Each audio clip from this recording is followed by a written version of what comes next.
আসসালামু আলাইকুম রহমতুল্লাহি ওবারকাতুহ।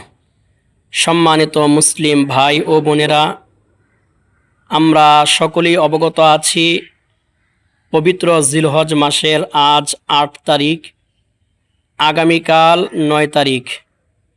জিলহজ মাসের ৯ তারিখের ফজর থেকে ১৩ তারিখ আসর পর্যন্ত প্রত্যেক ফরজ নামাজের পরে নারী পুরুষ সকলের জন্য তাকবীরে তাশরিক পাঠ করা ওয়াজিব। তাকবীরে তাশরিক হচ্ছে আল্লাহু আকবার, আল্লাহু আকবার, লা ইলাহা ইল্লাল্লাহু, আল্লাহু আকবার ওয়ালিল্লাহিল হামদ।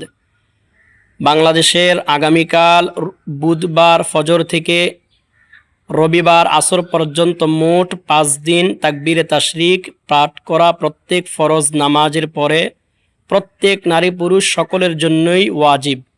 তাকবীরে তাশরিক আল্লাহু আকবার, আল্লাহু আকবার, লা ইলাহা ইল্লাল্লাহু, আল্লাহু আকবার ওয়ালিল্লাহিল হামদ। এবং ইনশাআল্লাহ আমরা আগামীকাল রোজা রাখার চেষ্টা করব। আরাফা দিবসের রোজা অনেক আলেম এবং ফাকিহগণ তারা বলেছেন জিলহজ মাসের ৯ তারিখের রোজাকেই আরাফার রোজা বলা হয়ে থাকে। সেই আরাফা দিবসের রোজার ব্যাপারে রাসূলুল্লাহ সাল্লাল্লাহু আলাইহি ওয়াসাল্লাম বলেছেন, আরাফা দিবসের রোজার ব্যাপারে আমি আল্লাহ তাআলার কাছে আশা রাখি তিনি পূর্ববর্তী এবং পরবর্তী মোট ২ বছরের গুনাহ আল্লাহ ক্ষমা করে দিবেন। সুবহানাল্লাহ। সাহাবী হযরত আবু কতাদা রাদিয়াল্লাহু আনহু থেকে বর্ণিত হাদিস, ওয়া আন আবি কতাদা রাদিয়াল্লাহু আনহু قال قال رسول الله صلى الله عليه وسلم صيام يوم عرفة أحتسب على الله أن يكفر السنة التي قبله والسنة التي بعده।